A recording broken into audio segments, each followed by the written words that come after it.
There is no question that there's a generation of collectors today that are in love with the poster that was on their wall, the white Countach. And I can't tell you how many collectors, the next generation of collectors, current collectors, older collectors, all dream of this sort of iconic triple white Countach. And, I would say that it's probably in many ways one of the most iconic automobiles of all time. When you think of a white Countach and, in that sense, it is the ultimate expression of the 80s. It's the ultimate expression of Lamborghini in so many different ways. We've sold today at Curated probably close to 100 Countaches, maybe a few more. I would say, sometimes a little crazy, but we make sure that we deliver every single car turnkey. I do not like selling a Countach as is. I do not like selling a Countach that's a project, because I think you really have to understand the nuances of the Countach and you have to understand what you're getting into.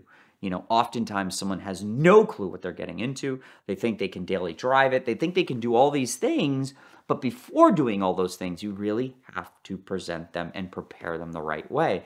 About a year ago, I got a call from James, the Stradman. I would say he's probably one of the biggest automotive YouTubers today. He's got an incredible collection of cars. I looked at this as an opportunity, not to make money, but as an opportunity to show that Countaches can be reliable or somewhat reliable if you do the right thing. So I was actually really excited when he called me because he told me that he wanted to buy a Countach and he wanted to drive it across country. Now, let's be honest, that sounds absolutely insane.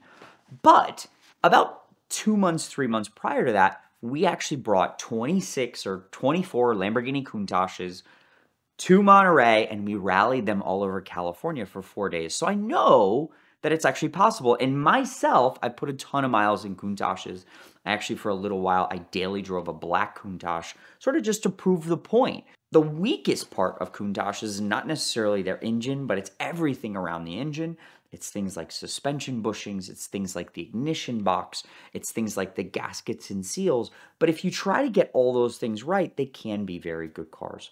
So he actually told me, and sort of it made sense, that he wanted a triple white Countach. And at the time, there was a collector up in the Northeast that had both a white fuel-injected Countach and a white-black downdraft Countach. Now, I think this was probably now today about almost a year ago, and we started negotiating, and I think he was very lucky at that moment because we got in just the right time before a lot of the auctions and Bring a Trailer and these really wild results for Countaches. A similar fuel-injected Countach, not in white, in red, had broken a record at $860,000 about 8 months ago on Bring a Trailer, and other Countaches have followed at $700,000, $800,000, etc.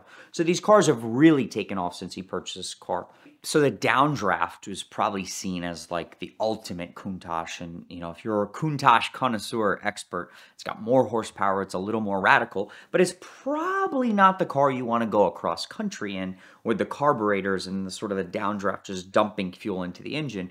Downdrafts have historically sold for double what fuel injection cars have sold for. The gap's probably a little bit smaller today, but I believe in the future it could grow even more. A downdraft example is probably 460 to 470 horsepower, and a fuel injection is probably 20 to 30 horsepower less than that. So we ended up negotiating a great price, and I was really excited for him because this is a really nice example. It was like 14,000 kilometers, white on white interior, original factory color. It had silver wheels, which we're now painting white for him, but just a nice overall car. It had been sitting for some time, but the engine was strong.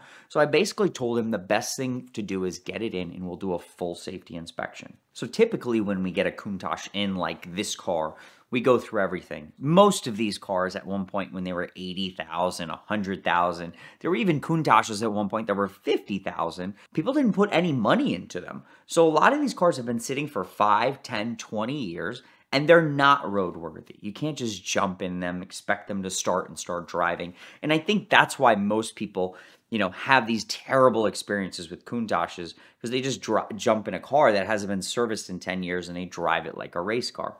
So we check everything. Obviously, the car needed new tires, new exhaust, because the exhausts actually get clogged over time. The cats get sort of buried with carbon. full suspension bushings. The suspension bushings are known for going. They're about $6,000 to $7,000 for the bushings. You've got to do that or they just sound like a box of bolts rattling around. And then we always check the gaskets and things like that. Because he was journeying across country, we decided that we were going to pull the engine and put a fresh clutch. That job alone is probably almost a month. The engine does not come out like a normal car. It actually gets pulled out through the back of the car, and the entire engine has to come out to get to the clutch. But once you have the engine out, you do things like valve cover gaskets, any seals, anything that is a disposable, water pump, things like that, you just rebuild them or reseal them.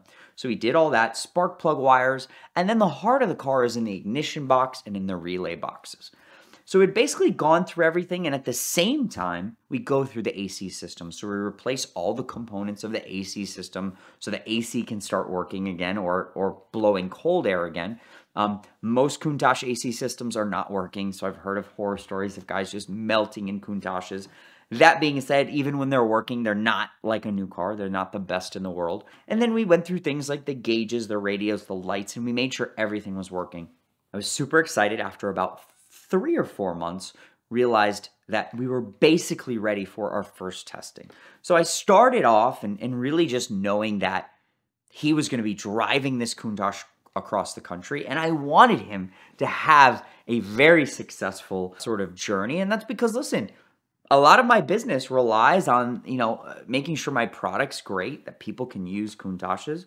So I started testing the car, and I started driving it home every day and driving it back to work and driving it back home. And I was actually really successful. I had no issues for about a week. So I daily drove the car for a week. I got stuck in traffic. I got stuck in highway traffic. And really the car ran great. There was a few little things we had to do. At one point, the AC vents were making a noise, a bunch of little fixes. And I decided we were ready to go on a really long journey. So about 2 weeks after that or so, we ended up deciding there's an incredible burger place. It's called Brooks Burgers. It's actually won awards, and I always wanted to try it. And it's about 2 hours away, 2.5 hours away from Miami and Naples. And I said, wow, what a great excuse to drive this Countach across Alligator Alley, have some fun, and really test it the right way on highways like he's going to drive in the heat, open to all sort of, whatever could happen, and let's go and try Brooks Burgers. So the first hour, the car actually ran great. Car ran on temp,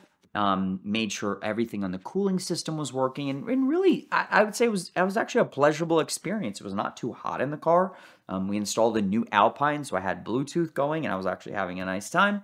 We were about 30 minutes away from Naples when the car started to act up, and I noticed that the RPMs went up and then they went down, and right away I sort of had this gut feeling. I knew what it was, and I was a little frustrated at myself because the Countaches were originally delivered with a Magneti Marelli ignition box, and those boxes, because of the heat, they're right in the back of the Countach, right by the exhaust, and to the left of the exhaust on the driver's side, and they're actually open to a rear vent as well. So any moisture, anything gets in there, they can go bad, and when they go bad, you're not going anywhere. It had been replaced at one point, and you could see it was the later MSD-style ignition box, and we assumed that the ignition box would be fine, and we said, yeah, it'll be fine, it'll make it. It's a newer box, it probably was just replaced.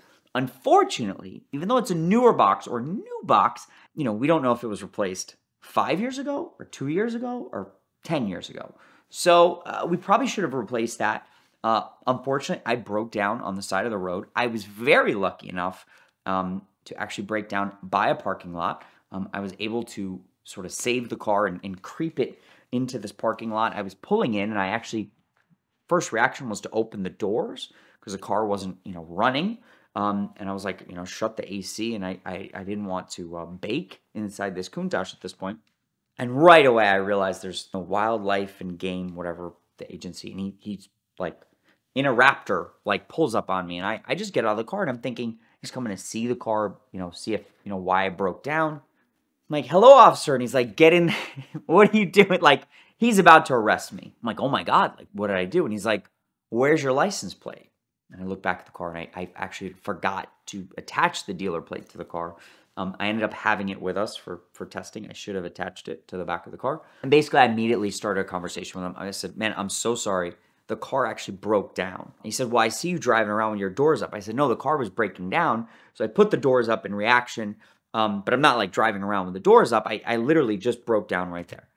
So we ended up having a conversation. He's actually a huge fan. He goes, man, I've never seen one in person. I remember the car from Cannonball Run. And he was a huge fan of the Countach. We took pictures with him. He was a complete gentleman. And that's one of the cool things when you encounter people. They are fans of the car. So we ended up bringing it back to Miami. I ended up still driving to Naples in my business partner's car to try the burger, which was incredible. But we ended up shipping the car back to Miami. We got the ignition box changed. We checked a few more things with the relay system. And then we were ready for Mr. Stradman himself to try the car. We'd like to thank Glossit for supporting the VINwiki channel this month, and right now Glossit is offering the best DIY ceramic coating package that we've ever seen or certainly offered here on VINwiki. For just $69.99, you're going to get their graphene ceramic coating along with the Real Difference Maker, their ceramic detail spray. Now that's a $50 bottle of spray detailer that I truly love just for daily use, but when you use that alongside their graphene ceramic coating, it makes the removal a lot easier, the outcome a lot smoother, you avoid high spots and things like that. So a DIY idiot like me in my own garage can achieve an outcome pretty similar to what Rich and his team were able to do last year on the Paris Hilton SLR, which I eventually torture tested on rallies and road trips and all this stuff, and it is now in Bulgaria, still looking wonderful. So check it out now at the link in the description below. There's a very limited quantity, so respond now and get yours for just $69.99. Thanks, Glossit.